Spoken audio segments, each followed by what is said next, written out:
இந்த பாசி தெரியுது இந்த மட்டத்துக்கு தான் தண்ணி நின்றது.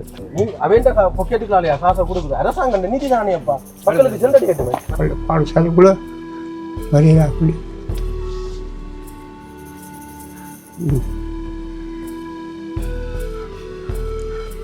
அரசாங்கம் மக்களுக்கு சேவை செய்யறது விரும்புறது, மக்கள் பாதிக்கப்பட்ட மக்களுக்கு உதவி செய்ய விரும்புகிறது. ஆனால் எங்களுடைய அதிகாரிகள் இதுக்கு உடன்படவில்லை. இவர் வந்து கதைச்சிட்டு போறது பார்க்க ஒரு ஊடகவியலாளர் வந்து மக்கள் பிரச்சனைகள் தீர்த்து வைக்கப்படணும் போட்ட போற மாதிரி தான் இருக்கு பார்க்க. நிலைமை பாருங்க ரஜீவன் சார் வீட்டு பிராந்திக்கு அறைக்குள்ள தண்ணி மட்டும்தான் 10 குடும்பம். அது போன்று இந்த இடத்துல 30 குடும்பங்களே காணப்படுகின்றன. அவர் வந்து கேட்டது யார் கிராம சேவகர் இன்னும் நிவாரணம் தெரியலையா என்று போட்டு போறார். இது இவ்வளவு நாளும் தண்ணி நிக்குதா, இதுல இந்த தண்ணியை தடுக்கிறதுக்கு என்ன வழிமுறை என்றது தொடர்பாக கேட்கப்பட்டிருக்காண்டா இல்ல.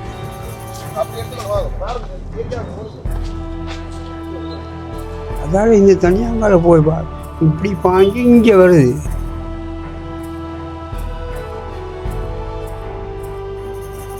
அவர் கேட்கறது அவர் ஒவ்வொரு முறையும் இதுதான் வெள்ளம்ண்டா, இதுக்கு ஒவ்வொரு முறையும் நிவாரணம் தாரதை விட இதுக்கான ஒரு நிரந்தர தீர்வை கொடுத்தாலே நல்ல.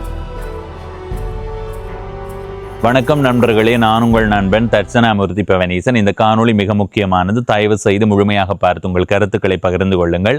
பவனீசன் என்ற யூடியூப் தளத்துக்காக ஒரு பயண காணொளி பதிவு செய்து கொண்டு வந்த நாங்கள் நாகர்கோவில் வரைக்கும் வருவோம் என்றதுதான் அதனுடைய பிரதானமான நோக்கம். அப்படி பயணம் செய்து வரும்போது யாழ்ப்பாணம் துன்னாலை குடவத்தை என்ற ஊர் பகுதியில் வரும்போது அங்கே பெரிய அளவில் வெள்ளம் தேங்கி நின்றது. அப்போ அந்த பகுதியில் வரும்போது அந்த பகுதியில் நின்ற இளைஞர்கள் சிலர், தம்பி இந்த இடத்துல இப்படி வெள்ளம் தேங்கி நிற்குது, இதை ஒரு காணொலியாக எடுத்து போடுங்கன்னு சொல்லியிருந்தார்கள்.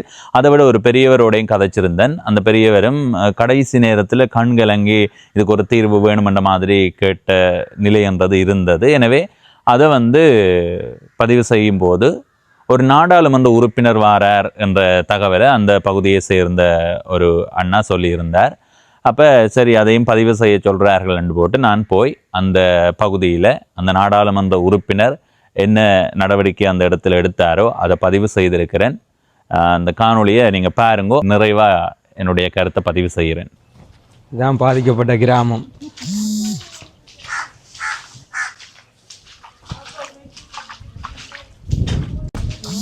இதுக்கு இந்த ரோட்டுக்கு அங்கே பாருங்க, நீங்க போனா தான் தெரியும்.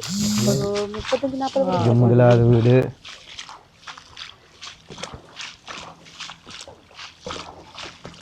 இது 2வது வீடு. ஒரு வருஷமும் இதான் நிலப்பாடுகள். ஒரு வருஷம் இடம்பெயர்றான் வேலை. இந்த வீட்டுக்கு எப்படி இருக்குதுன்னு பாருங்கோ.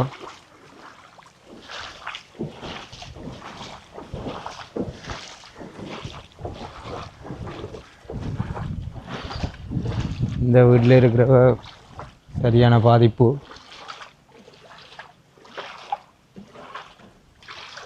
இந்த பாசி தெரியுது இந்த மட்டத்துக்கு தான் தண்ணி நின்றது.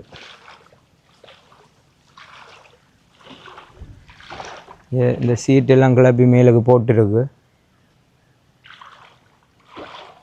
வீடு இந்த பிராந்திக்கு அறைக்குள்ள தண்ணி.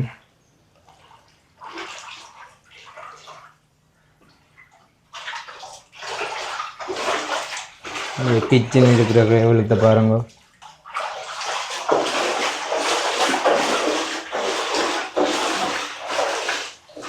இந்த அறை இருக்கிற கேவலத்தை பாருங்க எப்படி இருக்குண்டு.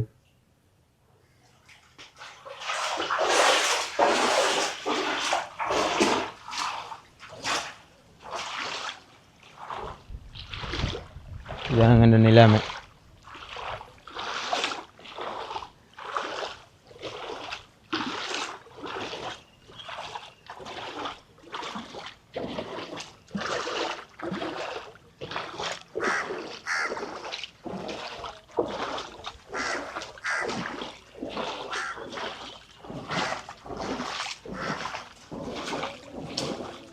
உள்ளு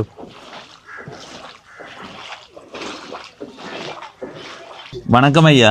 சொல்லுங்க. என்ன பேர் ஐயாக்கு? தங்கராசா. எப்படி சுகமா இருக்கிறீங்களா? ஓமன். சரி, இதுல இருக்கிற அந்த கோவிலுக்கு என்ன பேர்? முருகன். ஓ, இந்த இடத்துல ஒவ்வொரு மலைக்குமே மழை தண்ணி நிக்குமா இல்ல இந்த மலைக்கு தானே?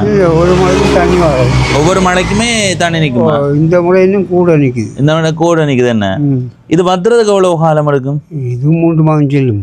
அது வரைக்கும் வத்தவே வத்தாதா? ஒவ்வொரு ஆண்டும்.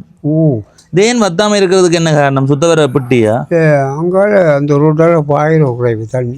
ஐயா, அதுக்கான ஒழுங்கு செய்யலையா? இப்ப அது பாலம் சின்ன, அதால இந்த தண்ணி அங்கால போய் இப்படி பாஞ்சு இங்க வருது.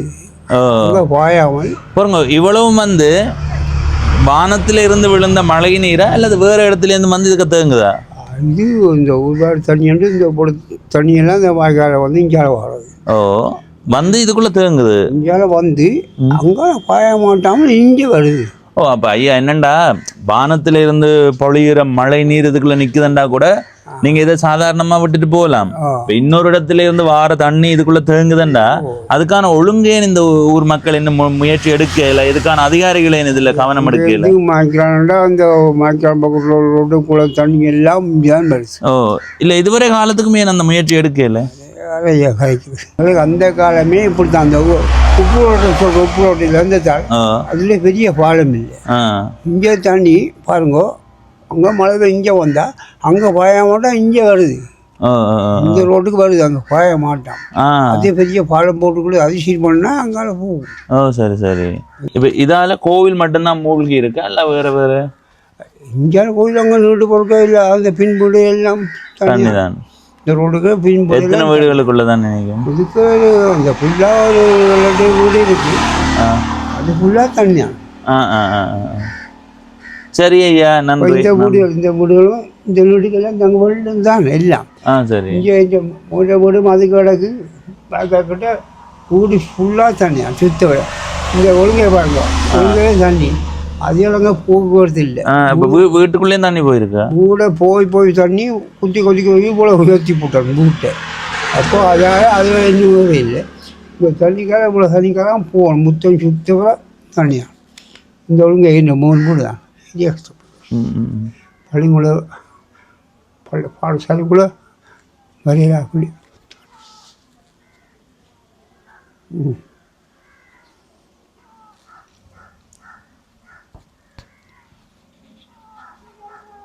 சரி ஐயா, சரி.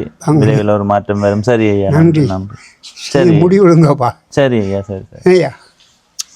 ஏரியாவுக்கு ஒரு முடிவெடுங்க. போய் பார்த்தீங்கன்னா இந்த ஒழுங்கா இருக்கு தானே. இந்த ஒழுங்காளர் அங்கே உங்களுக்கு தெரியும். இதுக்கு தண்ணி, அந்த வீடு தண்ணி, அங்கே தண்ணி, எல்லா இடமும் ஃபுல்லாக தண்ணி தான். எல்லாரும் வீடு மாறி மாறி தான் இருக்கு.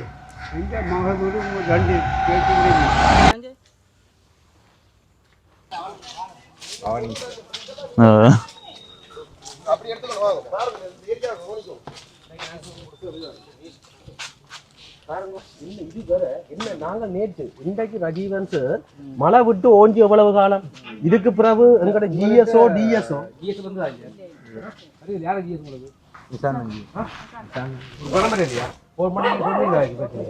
என்ன சொன்னவர்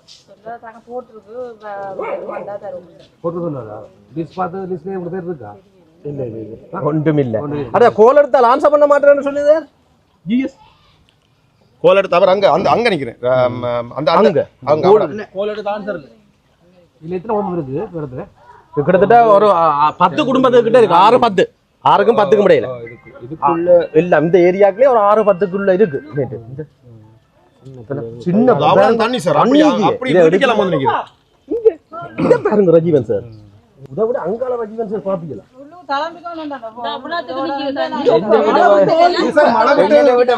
மழை விட்டு நல்லா குறைஞ்சிடுது. இப்ப மழை விட்டு ஓஞ்சி சரியான மழை வெள்ளம். இதெல்லாம் வீடியோ கட்டுங்க சார். அப்ப எடுங்க சார். இந்த இடம் கூட பார்த்தேன். ஒரு நிமிஷம்.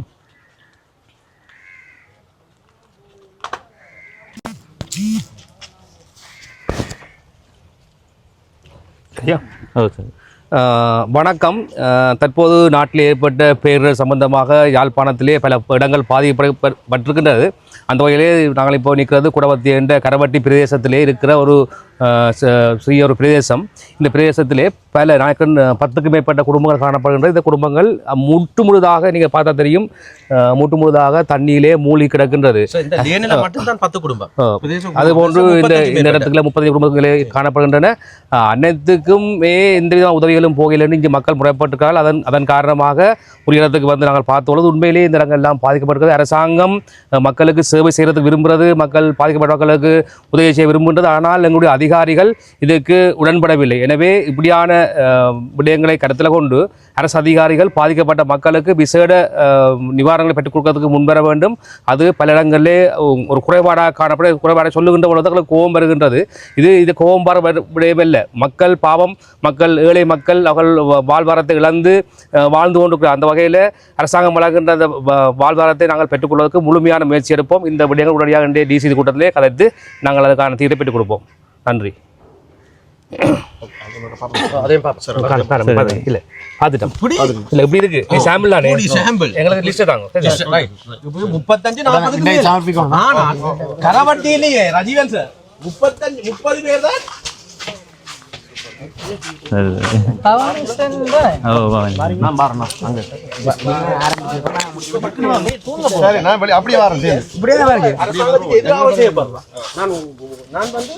துல்லியமாக வெளிப்படையா நான் சொல்றேன்.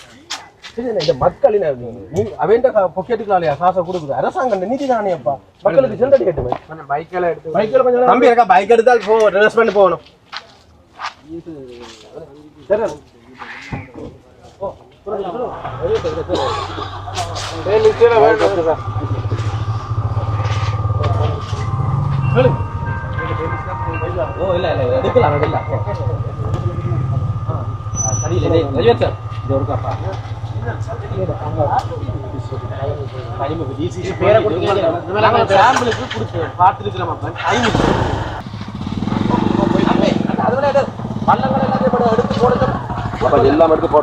சரி சார். இல்ல நான் என்ன கேட்கிறேன்டா, இப்ப இவர் வந்து கதைச்சிட்டு போறதை பார்க்க ஒரு ஊடகவியலாளர் வந்து மக்கள் பிரச்சனைகள் தீர்த்து வைக்கப்படணும் போட்ட போற மாதிரி தான் இருக்கு பார்க்க. ஒரு ஏன்னா தெரியும் ரஜீவன் அவர்கள் நாடாளுமன்ற உறுப்பினர் ரஜீவன் அவர்கள் தான். இது வந்து துண்ணால கிழக்கு குடவத்தி என்ற ஒரு ஏரியா. சரி. இது வந்து இன்றைக்கு நேற்றில் பாரம்பரியமாக வெள்ளத்தில் பாரம்பரியமாக பாதிப்படைஞ்சு கொண்டு இருக்குது. அப்போ அதில் வந்து நேற்று நாங்கள் நேற்று நாங்கள் இந்த வெள்ள பிரச்சனையில் இந்த இடத்த பார்வையிட்ட பொழுது எல்லாட்ட வீட்டிலையும் தண்ணி நின்றது. இப்போ இன்றைக்கு மழை விட்டுக்கு மேக்ஸிமம் வந்து இன்றைக்கு எத்தனை நாள், ஒரு 10 நாளுக்கு மேலே, அப்புறம் 6-7 நாளுக்கு மேலே ஆயிடுது. அப்படி இருந்தும் இன்று வரைக்கும் வெள்ளம் வீடுகளில் நிற்கிறதுக்கு காரணம் என்றால் இங்கே இருந்த ஜிஎஸ் வந்து இந்த இடத்த பார்வையிடலை. இதுக்குரிய வெள்ளம் இப்போ எங்கட ஜனாதிபதி என்ன சொல்லியிருக்கிறார், உடனடியாக வந்து எங்கெங்கே வெள்ளம் போகப்பட்டதோ அந்த இடத்துக்கு அரசு உத்தியோகத்தர்கள் அந்த இடத்துல இருந்து பார்வையிட்டு அவர்களுக்குரிய நிவாரண பணிகளை அவருக்குரிய நிதிகளை பெற்றுக் கொடுக்க சொல்லி இந்த இடத்துல வந்து ஜிஎஸ் என்ன செய்யணும், கிராம சேவை இங்கே என்ன செய்யணும், இந்த இடத்தை வந்து பார்வையிட்டு அவர்களுக்குரிய நிதிகளை அவர்களுக்கு நிவாரணங்களை பெற்றுக் கொடுத்துருக்கணும். இதுவரைக்கும் அவர்கள் இங்கே சமமளிக்கவில்லை. அவைகள் இங்கே இருக்கிற பப்ளிக் வந்து நான் ஒரு எம்பிபி ஒரு உறுப்பினராக இருக்கிற பட்சத்தில் அவை எனக்கு ஒரு ரிக்வஸ்ட் தகவல் தந்தபடியாக நான் வந்து அந்த இடத்தை பார்வையிட்ட பொழுது அங்க எல்லாம் நிஜமா இருக்கப்பட்டது. சரியா? அப்ப அந்த இடம் நிஜமா இருக்கு. அந்த இடத்துல வந்து வெள்ளங்கள் பூரப்பட்டிருக்கின்றது. இதை கிராம சேவை வரப்படவில்லை, அதுக்குரிய நிவாரண பணிகளை செயல்படுத்தவில்லை. அப்ப மக்கள் வந்து எனக்கு கம்ப்ளைண்ட் தந்த இடத்துல நான் வந்து பார்வையிட்டு எங்கெண்ட பாராளுமன்ற உறுப்பினர் ரஜீவன் சார் மூலமா நான் தகவலை அவர்களுக்கு அனுப்பி அவர்கள் இன்றைக்கு, அதாவது இன்றைக்கு 16ஆம் தேதி, இன்றைக்கு 16ஆம் தேதி அவர் வந்து இந்த இடத்தை தான் 1 மணிக்கு வந்து சமமளித்து இந்த மக்களுடைய வீடுகளை இந்த இடங்களை நான் பார்வையிடுகிறோம்னு சொல்லி அவர்கள் வந்து பார்வையிட்டுக்கிறார்கள். இதுக்குரிய கோரிக்கை, அதாவது மக்களுடைய கோரிக்கை வந்து இன்றைக்கு நெல்லியேரி பிரதேச செயலகத்தில் மீட்டிங்கில் நாங்கள் முன்வைச்சு அதுக்குரிய கேள்விகளை அங்கே நாங்கள் கேள்விகளை வைப்போம். அப்போ அந்த இடத்துல வந்து எங்களோட ஜிஎஸ் அங்கே இருக்க டிஎஸ் அதுக்குரிய தர்க்கமான பாதைகளை எங்களை தருவினேன். அது எப்படி தருவினேன், அவை ஏன் வரவில்லை, என்னத்துக்காக இந்த இடத்த வந்து பார்வையிடவில்லைன்னா ஜிஎஸ் தான் சொல்ல வேணும். ஆனால் மக்கள் எங்களுக்கு கம்ப்ளைண்ட் தந்திக்கணும். அந்த இடத்துல நாங்கள் அவர் பாராளுமன்ற உறுப்பினர் நாங்கள் கூப்பிட்டு அந்த இடத்துக்குரிய இடத்தை நாங்கள் அவருக்கு நாங்கள் சமர்ப்பித்து அவர் அந்த இடத்துல பார்வையிட்டுக்கிறேன். இவ்வளோ தான் நடக்கப்பட்டது. இதுக்குரிய தீர்வை நாங்கள் பிரதேச செயலகத்தில் வந்து கோரிக்கை முன்வைப்போம். ஆனால் அங்கே இருக்கிற டிஎஸ் தான் எங்களுக்கு அதுக்குரிய பதில தர வேணும். ஆனா இங்க இருக்கிற மக்களுக்கு கட்டாயம் இப்ப உண்மையும் என்ன நிறைய இடங்கள்ல நிவாரண பணிகள் அதுக்குரிய வெள்ளத்துல பாதிக்கப்பட்ட 25,000 ரூபாய் காசு கொடுக்கப்பட்டிருக்கணும் ஜனாதிபதி ஓட கொடுத்துருக்கு. ஆனால் இதுவரைக்கும் இங்க இருக்கிற அரசாங்க உத்தியோகத்தை இங்கத்தைய மக்களுக்கு பார்க்கவும் இல்லை, இங்கத்தைய மக்களுக்கு என்னென்ன தேவைகளே செய்யப்படவில்லையே. அப்ப இங்கத்தைய இடத்தை வந்து பார்வையிடவில்லையே. அது யாருடைய பிள்ளை? எங்கட பார்லமெண்ட் உறுப்பினருடைய பிள்ளை இல்ல, இங்க இருக்கிற கிராம சேவையாட்ட பிள்ளைகள். அவைதான் வந்து இங்க இருக்கிற பிரச்சனைகளை வந்து அவைதான் தெரியப்படுத்தணும். அவை தெரியப்படுத்தாது வந்து கிராம சேவையாட்ட பிள்ளை. அதுக்கு வந்து நாங்கள் பப்ளிக் வந்து எங்களுக்கு கம்ப்ளைண்ட் தந்திக்கிறோம், நாங்க பார்வையிட்டு இருக்கோம். இதுக்குரிய பிரச்சனை நாங்க பிரேத சீலத்துல கதைக்கப்பட போறோம். இன்றைக்கு கதைப்போம். இப்ப நான் உடனடியாக நான் ஏத்தியோஸ் பிரேத சீலத்தான் போறேன். அங்க இந்த மக்களுடைய கோரிக்கை நாங்க முன்வைப்பேன். அங்க முன்வைக்கக்குள்ள அதுக்குரிய பதில அங்க இருக்க டிஎஸ் எங்கட கிராம சேவையாளர் தர்க்கமான பதில் எங்களை தர வேணும். அப்படின்னா கேள்வி வைப்போம். அதுதான் நிஜம். ஆனால் தீர்வுன்றது வந்து உடனடியாக முடிக்கலாம்ன்றது பொய்யான வாக்குறுதி. ஆனால் கிடைக்கப்படும் மக்களுக்குரிய நிதி. இதுக்கு அண்ணா இப்ப நீங்க சொல்றது ஒரு 25,000 ரூபாய் பணம் கொடுக்கலன்றது தற்காலிக தீர்வு, அதாவது நிவாரணம். இது நான் அதுல பெரிய ஆக்களோட கதைச்ச நேரம் இது வந்து காலங்காலமா இருக்கிற பிரச்சனை, இந்த வெள்ள நீர் இருக்கிற பிரச்சனை. அப்ப இதுக்கான ஒரு நிரந்தர தீர்வா என்னவா இருக்கும்ன்றது, இதுக்காக ஒரு இப்ப இந்த இதுக்குரிய ஒரு நிரந்தர தீர்வுன்றது உண்மையிலேயே என்னன்னு சொன்னால் இது வந்து அந்த அந்த அந்த பகுதியில வந்து வேக்கல் அமைக்கப்பட்டிருக்குது. அப்ப அந்த தண்ணி வந்து அதிகமான வெள்ளங்கள் வரக்குள்ளதான் இப்படியான ஒரு பிரச்சனை வருதோ தவிர அளவான மலைகள் என்று சொன்னா இந்த வெள்ள பிரச்சனை. ஆனா இந்த முறை வந்து அதிகமான வெள்ளம், அந்த வெள்ளத்துலதான் இப்படியான தாக்கமான பிரச்சனைகள் வருதோ தவிர அப்படி வரைக்குள்ள மக்கள் இன்னும் ஒரு பிரச்சனை இருக்கு. இப்ப வெள்ளம் சரியான வேக்கால் புறநமைப்புகள் இல்லாத பட்சத்திலையும் தண்ணி வெளியேற கஷ்டத்துல வீடுகளுக்கு போகுது. ஆனா வாய்க்கால் சரியா அமைக்கப்படமா இருந்தால் அதுக்குரிய வெள்ளங்கள் வந்து வெளியேற்றப்படும், தண்ணியை வெளியேறக்கூடும். ஆனா வாய்க்கால்கள் தவறா இருக்கிறபடியா தான் அந்த தண்ணி வெளியில வர்றது கொஞ்சம் கஷ்டமா இருக்குது. அப்ப இது தேங்கி நிக்கிறதுக்கு அந்த வாய்க்கால் தான் காரணம். வாய்க்காலை விட இப்ப அதிகமான கனமழைகள் பெய்யும் பொழுது தண்ணி கட்டாயம் ஏறத்தான் படும். ஆனா ஏறினா கூட அரசாங்கத்தால இப்ப எங்க மக்கள்கிட்ட கோரிக்கை என்ன, அரசாங்கம் வந்து வெள்ளத்தால பாதிக்கப்பட்டதுக்கு நிவாரண பணிகளை செய்யும் பொழுது அந்த நிவாரண பணிகளை எங்களுடைய கிராம சேவையாளர் பாதிக்கப்பட்ட மக்கள் செய்யல என்றதான் எங்களுடைய கோரிக்கையை தவிர எங்களுடைய குறைகளை தவிர மக்கள் அதைத்தான் கோரிக்கை. மக்கள் தங்களுக்கு வீட்டை தாங்கோ இல்ல எங்களுக்கு சாப்பிட்றதுக்கு சோறாக்குணம் தாங்கன்னு கேட்கல. அரசாங்கம் மக்களுக்கு என்னென்ன நிதிகளை ஒதுக்கப்பட்டு வெள்ளத்தால பாதிக்கப்பட்ட மக்களுக்கு வந்து நிவாரணத்தை கொடுக்க சொன்னோம், அந்த நிவாரணத்தை பாதிக்கப்பட்ட மக்களுக்கு கொடுங்கோன்னா தான் நாங்கள் கோரிக்கை வைக்கோம். பாதிக்கப்பட்ட மக்களுக்கு கொடுங்கோ. ஏனென்றால் அரசாங்கம் அதை தரையக்குள்ள ஏன் நாங்கள் யோசிக்கணும், மக்களுக்கு உரிய பணத்தை தானே வர கவர்மெண்ட் கொடுக்குது, அந்த காசை நீங்க மக்களுக்கு கொடுக்கலாம் தானே. அதை எங்களுடைய அரசாங்கத்துக்கு கீழே அரச உத்தியோகத்துல இருக்கிற கிராம சேவையாளர்கள் இதுக்குரிய வேலை திட்டத்தை செய்யப்பட வேணும். நான் வந்து செய்யலாது, அவர் செய்து அந்த லிஸ்ட்டை வந்து டிஎஸ் ஆபீஸ்ல கொடுத்து அது ஊடாக அந்த நிதிகளை என்ன நிவாரண பணிகள் வந்து அவர் மக்களுக்கு கொடுக்கப்பட வேணும். மக்களுக்கு கொடுக்கப்படாத பட்சம் இன்றைக்கு கிட்டத்தட்ட மழை பெய்ய வந்து இப்போ ஒரு மாசம் இடைவெளியில கூட இது வரைக்கும் மக்களுக்கு கொடுக்கப்படும். அந்த பிரச்சனை உண்டாலதான் இந்த பிரச்சனை வர்றதுக்கு காரணம். இதுதான் நிஜம். சரியோ, இதோட என்னோட உரையை நான் முடிச்சுக்கொள்றேன். அவர் கேட்கறது அவர் ஒவ்வொரு முறையும் இதுதான் வெள்ளம்ண்டா, இதுக்கு ஒவ்வொரு முறையும் நிவாரணம் தாரதை விட இதுக்கான ஒரு நிரந்தர தீர்வை கொடுத்தாலே நல்லது தானே. இப்ப நிவாரணம்ன்றதுன்னா தற்காலிகமா உயிர் பாதுகாக்கிறதுக்கான ஒன்று. இப்ப உடனடியாக வந்து நான் இதுல வந்து பொய்யான வாக்குறுதி தரையலாது. ஆனால் இந்த வெள்ளத்தை இதுல என்னுடைய கேள்வி என்னண்டா, இப்ப நாடாளுமன்ற உறுப்பினர் வந்து போறாரு தானே, அவர் வந்து கேட்டது யார் கிராம சேவகர் இன்னும் நிவாரணம் தெரியலையா என்று போட்டு போறார். இது இவ்வளவு நாளும் தண்ணி நிக்குதா, இதுல இந்த தண்ணியை தடுக்கிறதுக்கு என்ன வழிமுறை என்றது தொடர்பாக கேட்கப்பட்டிருக்காண்டா இல்ல. வார அரசாங்கம் ஒவ்வொன்றும், நான் ஒரு அரசாங்கத்தை மட்டும் கூட சொல்லல, வார அரசாங்கம் ஒவ்வொன்றும் ஒவ்வொரு ஆண்டும் இந்த நாள்ல வந்து நிவாரணமா தெரியலையா இந்தாங்க நிவாரணம் கொண்டு போட்டு போனா அரசாங்கத்திட்ட நிவாரணத்துக்கான செலவு போகுதே தவிர இதுக்கான நிரந்தர தீர்வு கொடுத்து ஒவ்வொரு ஆண்டும் கொடுக்குற அந்த நிவாரண தொகையை கட்டுப்படுத்தி கொள்றதுக்கு அல்லது தடுக்கிறதுக்கான முயற்சியை ஒரு அரசாங்கம் இப்ப அவர் ஓமோமெண்ட் சொல்றதுலேயே உங்களுக்கு விளங்குது. அவைன்ற நோக்கம் வந்து எங்களுக்கு நிவாரணம் மட்டும் இல்லை, அடுத்த ஆண்டு இந்த இடத்த மழை தண்ணி நிற்க கூடாது, அதான் பிரதானமான நோக்கம். இப்ப நாடாளுமன்ற உறுப்பினர் வந்தவர் இதுக்கு தண்ணி நிக்குது, இது இந்த இடம் அங்க தண்ணி நிக்குமா, இதே இதுல தண்ணி நிக்குதுன்ற ஒரு கேள்வி கேட்டவரான்னு கேட்டா இல்ல. இப்ப இதை கேட்காம நிவாரணத்தை மட்டும் கொடுத்துட்டு அடுத்த ஆண்டு இல்ல அவர் வந்து இப்ப அந்த கேள்வியை கேட்கின்றார். நாங்கள் அவருக்கு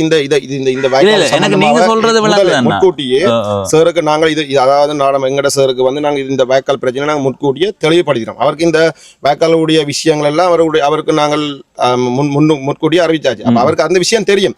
இப்போதைக்கு இப்ப வந்து மக்கள் எங்களுக்கு தந்த கோரிக்கை என்ன, தங்களுக்கு இப்படியான அரசாங்கம் வெள்ளத்தால பாதிக்கப்பட்ட மக்களுக்கு நிவாரண பணிகள் செய்யவில்லை, எங்களுக்கு ஒரு நிவாரணமும் கிடைக்கவில்லை என்ற ரிக்வஸ்ட் தந்தபடியாக நாங்கள் அவரை நேரடியாக கூப்பிட்டு இந்த இடத்த காட்டிக்கிறோம். ஆனால் அடுத்த கட்டத்தில் இப்படியா இது இப்போ உண்மையிலேயே வந்து இப்போ இங்கேருந்து வாய்க்கால் பிரச்சனைகள் இங்கே இருக்கிற சில துன்பங்களை வந்து எங்கட சாருக்கு தெரியாது.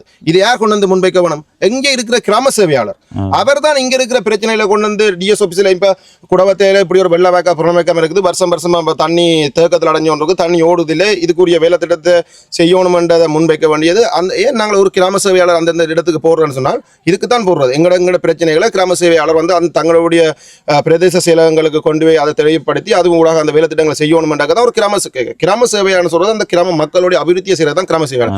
ஆனால் அதை தவற விட்டு அந்த பிழைகளை வந்து அவர்களாத்தான் செய்யணுமே தவிர அந்த இங்க இருக்கிற பிழைகளை அவர்கள் கொண்டு வந்து பிரதேச செயலகத்திற்கு தெரியப்படுத்தணும் தவிர இங்க இருக்கிற அரசாங்கம், அதாவது வந்து நீங்க கேட்ட மாதிரி இப்ப நாடாளுமன்ற உறுப்பினர் ரஜீவன் சார் வந்து பார்வையிட்டதை தவிர அவர் வந்து இதை செய்யல, இதை கேள்வி கேட்கலன்னு சொல்ல அது அவருடைய அவருக்கு நாங்கள் கோரிக்கை வச்சிருக்கிறோம். இந்த கட்ட அவர் வந்து பார்த்துக்கிறேன். இனி நாங்கள் இப்ப நான் இப்ப எம்பிபியில ஒரு உறுப்பினராக இருக்கிறோம், அதுக்குரிய விஷயத்தை நான் அவருக்கு இனி அதை போஸ்ட் பண்ணுவேன். நான் வந்து உங்களை இப்படி கேள்வி கேட்கறதுக்கு காரணம் இதுக்கான ஒரு நிரந்தர தீர்வை கொடுக்கணும். அந்த நிரந்தர தீர்வுன்றது வந்து உடனடியாக எந்த ஒரு விஷயமும் வந்து உடனடியாக தீர்வுன்றது பொய் வார்த்தை.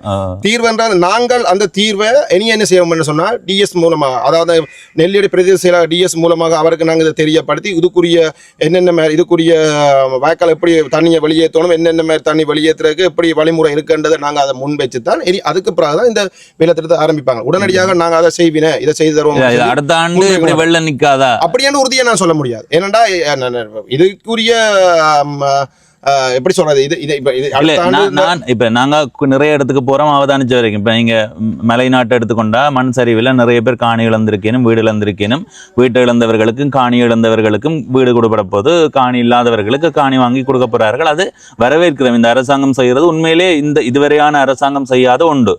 அப்படி செய்கிற அரசாங்கம் இந்த மாதிரியான இடத்துல இருக்கிற வெள்ளம் தேங்கி நிற்கிற பகுதியில் இருக்கிறவர்களுக்கு ஒரு வாய்க்கால் அமைச்சும் இதுக்கு தீர்வு கொடுக்க முடியலேண்டா இந்த இடத்துல இருக்கிற மக்களுக்கு ஒரு மாற்று காணியை கொடுத்து அந்த மாற்று காணியில ஒரு வீட்டை அமைச்சு கொடுக்கறதுக்கான முயற்சியை எடுக்காதா? இங்க அதை மேற்கொள்ளாது. அது இப்ப என்ன சொல்லுங்க, இப்ப நீங்க கேட்கிற கேள்விக்கு நீங்க சொல்கிற சரி ஓகே, ஆனால் இதுக்குரிய சரியான பதில் என்ன கிடையாது. ஏன்னா உண்மையில நான் உங்கள்ட்ட சொல்றது நீங்க இதை அங்க தெளிவுபடுது. ஏன்னா நீங்க உள்ளூராட்சி உறுப்பினராக இப்ப நீங்க சொல்ற மாதிரி நாங்கள் இப்ப ஒரு உண்மையிலேயே வந்து இங்க மக்களுக்கு பணிகளை செய்யணும், இந்த மக்களுடைய வாழ்வாதாரம் பாதிக்கப்படையக்கூடாது, மக்கள் எப்போதுமே குடும்பத்தையை பொறுத்தளவுக்கு அதிகமாக இங்கே வெள்ளத்தில் பாதிக்கப்படையணும்னு சொல்லி சொன்னபடியால் நீங்கள் சொல்கிற மாதிரி அந்த மாட்டு வழி ஒன்று இருக்குது. ஆனால் அந்த மாட்டு வழி இனி வரும் அதை ஏற்படுத்தணும் தவிர உடனடியாக அதை பெற்றுக் கொடுப்போம்ன்றது பொய்யான ஒரு வார்த்தை. ஆனால் கட்டங்கட்டமா இப்ப நீங்க சொன்னீங்களே இதுவரைக்கும் இருந்த ஒரு அரசாங்கம் இப்படியான வேலை திட்டங்களை இப்ப இருக்கிற அரசாங்கம் செய்த மாதிரி இனியொரு இப்ப இருக்கிற அரசாங்கம் கட்டமா ஒரு நகர்வுகளை நகர்த்தி கொண்டு போகும். என்றால்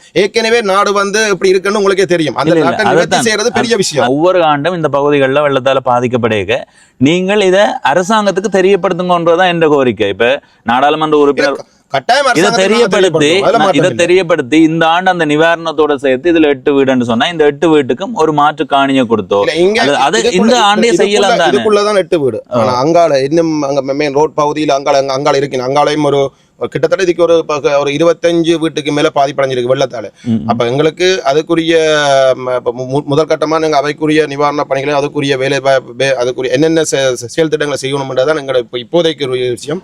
அடுத்த கட்டங்கள்ல நீங்க சொன்ன மாதிரி வாய்க்கால்கள் அடுத்தது இந்த புறநமைப்புகளை பற்றி நாங்கள் முன் வச்சு எங்களை பிரதேச செயலகத்தில் முன் வச்சு இதுக்குரிய வேலை திட்டத்தை நாங்கள் ஆரம்பிக்கக்கூடிய ஒரு அடுத்த மழைக்குள்ள இது தீர்க்கப்படுமா இருந்தா இதுல நிக்கிற மக்களுக்கு தேசிய மக்கள் செய்தி தேசிய மக்கள் சக்தி செய்தது ஒரு பெரிய ஒரு கடவுளுக்கு நிகரான செயல். அப்ப அது நடக்குதா இல்லையான்றதை அடுத்த ஆண்டு நாங்க பார்ப்போம். சரி, நன்றி. சரி, அந்த நாடாளுமன்ற உறுப்பினர் வந்ததுக்கு பிறகு நான் அதுல அந்த அண்ணாக்களோட கதைச்சேன். நான் அதுல ஒரு அண்ணா சொன்னவர் வாய்க்கால் போன ஆண்டு போக்கெல்லாம் வச்சு செய்யப்பட்டதாம், ஆனா திரும்பவும் தண்ணி நிக்குது. அப்ப இதுல நிரந்தர தீர்வு என்னன்னு ஆராய்ஞ்சு பார்த்தா நிரந்தர தீர்வு இந்த மக்களுக்கு ஒரு மாற்று இடம் அமைக்கிறது தான். ஒரு வெள்ளப்பெருக்கு வருது என்று சொன்னா அந்த வெள்ளப்பெருக்குல ஒரு ஊர் பாதிக்கப்படுது என்று சொன்னா அந்த ஊர் அதுக்கு முதல் பாதிக்கப்பட்டிருக்கான்றது ஆய்வுக்குட்படுத்தப்பட வேண்டியது. நான் அதுல ஆராய்ஞ்ச வரைக்கும் அந்த ஊர் காலமா ஒரு அண்ணா சொன்னார், தான் திருமணம் செய்து 8-10 ஆண்டுகளுக்கு மேலே ஆகுது, தான் வந்ததுல இருந்து இப்படித்தான் வெள்ளம் என்றதை சொல்லியிருந்தார். அப்ப அந்த இடத்துல வெள்ளம் தேங்குது. ஒன்றில் அது வெள்ளம் நிக்கிற பகுதி, அந்த பகுதியில மக்கள் காணி இல்லாம வந்து அந்த இடம் தான் மலிவா இருக்கண்டு போட்டு வாங்கி அங்க குடியேறி இருக்கணும், அல்லது காலங்காலமா அங்க இருந்து வந்த மக்கள் மத்தியில அந்த பகுதி வந்து பள்ளமா இருக்கிற பகுதியா இருக்கலாம். பிற்காலத்துல வெள்ளம் அந்த பக்கத்தால ஓடும் போது அந்த இடத்துல வெள்ளம் தேங்கலாம். எனவே இந்த 2 காரணத்துல ஒன்று மக்களா வந்திருக்கணும், அல்லது அந்த இடத்துல பிற்காலத்துல வெள்ளம் வாரதுக்கான சூழல் வந்திருக்கணும். எனவே அந்த இடத்துல ஒவ்வொரு ஆண்டும் பாதிக்கப்பட்டு கொண்டிருக்கிற மக்களுக்கு தீர்வு கொடுக்கணும் என்றா என்ன தீர்வா இருக்கும்? ஒவ்வொரு ஆண்டும் 3 மாதங்களுக்கு நிவாரணம் கொண்டு வந்து கொடுக்கறது தான் தீர்வா, அல்லது அந்த இடத்துல வெள்ளம் தேங்காத மாதிரி மாத்துறது தீர்வா? அதை விட அந்த இடத்துல இருக்கிற மக்களை இன்னொரு இடத்துல கொண்டு போய் குடியமர்த்துற, அவர்களுக்கு ஒரு காணியோ வீட்டையோ கொடுத்து குடியமர்த்துறது தீர்வா இருக்குமா? இதை உங்களுடைய கருத்தாக பதிவு செய்யுங்க. அடுத்தது, இந்த சந்தர்ப்பத்துல சில பேர் கேட்கலாம், பவனீசன் என்ன இது, இந்த இடத்துல மக்கள் ஏன் காணி வாங்கணும், இந்த இடத்துல ஏன் குடியேறணும் என்று. உண்மையிலே கடந்த காலங்களை நீங்க ஆராய்ஞ்சு பார்த்தா மக்களால எல்லா இடத்துலையுமே காணி வாங்க முடியாத நிலை இருந்தது. எல்லாருமே எல்லாருக்கும் காணி விற்காத நிலை இருந்தது. எனவே வாழ வேண்டிய மக்கள் தங்களுக்கு ஒரு வீடு அமைக்கணும் என்றதுக்காக ஏதோ ஒரு இடத்தை தேர்வு செய்வார்கள். அப்படி தேர்வு செய்கிற இடத்தை மலிவா இருக்கணும் என்று பார்ப்பார்கள். சரி, நாங்கள் எங்கேயோ ஒரு வீட்டை கட்டி என்னுடைய எதிர்கால சந்ததிக்கு ஒரு வீட்டை உருவாக்கி போட்டு போகணும் என்று கூட இப்படியான நடவடிக்கை எடுத்திருக்கலாம். எனவே அந்த பகுதியில் இருக்கிற மக்களை குறை கூற முடியாது. இந்த நாட்டு மக்களுக்கு மழை நேரத்தில் நிவாரணம் வழங்குற அரசு எல்லா காலத்திலையும் இந்த நாட்டு மக்கள் நல்லா இருக்கணும் என்ற ரீதியில தான் நடவடிக்கை எடுக்கணும். அந்த இடத்துல அந்த நாடாளுமன்ற உறுப்பினர் வந்து அந்த மக்களினுடைய நிலையை பார்த்தது உண்மையிலே வரவேற்கப்பட வேண்டியது, வரவேற்கிறேன். ஆனா அந்த நாடாளுமன்ற உறுப்பினர் அதையும் தாண்டி அதிகமாக அந்த இடத்துல கடந்த காலத்தை பற்றியோ அது பற்றி மக்களிடம் கேட்டறிஞ்ச மாதிரி எனக்கு தெரியல. இப்ப நான் அவதானிச்ச வரைக்கும் சொல்றேன், சில வேளைகள்ல கடந்த நாட்கள்ல கேட்டறிஞ்சிருப்பாரா தெரியல, கடந்த நாட்கள்ல கேட்டறிஞ்சிருக்க மாட்டாருன்னு நான் நினைக்கிறேன். ஏனென்றா இன்னைக்கு தான் அந்த பகுதிக்கு அவர் வந்திருக்கிறதா அந்த பகுதி மக்கள் எனக்கு சொன்னார்கள். எனவே வந்தவர் இதுல ஏன் தண்ணி நிக்குது, அங்கே ஏன் அப்படி இதுல நீங்க குடியேற வேண்டி வந்தது, இதுக்கு வேற வழி கடந்த காலங்களில் ஏதோ நடவடிக்கை மேற்கொள்ளப்பட்டதா என்றெல்லாம் யோசிக்கணும், கேட்கணும். வார அரசியல்வாதிகள் எல்லாருமே நிவாரணத்தை அந்த சமகாலத்துல என்ன பிரச்சனையோ அதை பார்த்தா மட்டும் போதாது. வாதரவத்து என்ற ஒரு ஊர் இருக்குது, அந்த ஊர்ல வெள்ளம் தேங்கி நிற்குது என்று சொன்னா அந்த வெள்ளத்துல பாதிக்கப்படுற மக்களை ஒவ்வொரு ஆண்டும் போய் ஒரு நாடாளுமன்ற உறுப்பினர் கடந்த ஆண்டு சந்திக்கிறாருண்டா இந்த ஆண்டு இன்னொரு நாடாளுமன்ற உறுப்பினர் சந்திக்கிறார். சந்தித்த நாடாளுமன்ற உறுப்பினர்கள் என்ன செய்தார்கள், என்ன நடவடிக்கை எடுத்தார்கள் என்று கேட்டா தெரியல. அப்ப இப்படியே போய் கொண்டிருந்தா எப்படி நிரந்தர தீர்வு கிடைக்கும்? நிரந்தர தீர்வு கிடைக்காது. என்ன பொறுத்த வரைக்கும் இந்த குடவத்தையில வாழ்ற மக்களுக்கு நிவாரணம் தான் தீர்வேண்டி இந்த நாடாளுமன்ற உறுப்பினரோ அல்லது இந்த அரசாங்கமோ அதிகாரிகளோ தீர்மானிப்பார்களாக இருந்தால் அதை விட தனமான முடிவு வேற எதுவுமே இல்லை. அடுத்த ஆண்டுல இருந்து இந்த மாதிரி மக்கள் வெள்ளத்தால பாதிக்கப்படக்கூடாது, நிவாரணம் கேட்கக்கூடாது. அப்படித்தான் மாத்தணுமே தவிர கேட்கிறவர்களுக்கு நிவாரணம் கொடுக்கிற அளவுக்கு அரசாங்கம் திட்டமிடக்கூடாது. அடுத்தது வாரவர்கள் மக்களோட இன்னும் ஆழமா கதைக்கணும், மக்களினுடைய வலியை விளங்கிக் கொள்ளணும். வந்த உடனே நிவாரணம் கொடுக்கலன்றதை மட்டும்தான் பிரதானமா வச்சு கதைச்ச மாதிரி தான் எனக்கு அந்த இடத்துல தெரிஞ்சது. இந்த காணொலியை நான் பதிவிடும் போது சில பேர் என்ன திட்டலாம், பேசலாம். நான் எதிர்பார்க்கிறது அந்த பகுதி மக்களுக்கு நிரந்தர தீர்வு கிடைக்கணும். அப்படி இல்லாம நிவாரணம் கிடைக்கிறது மட்டும் பிரதான நோக்கமா இருக்கக்கூடாது.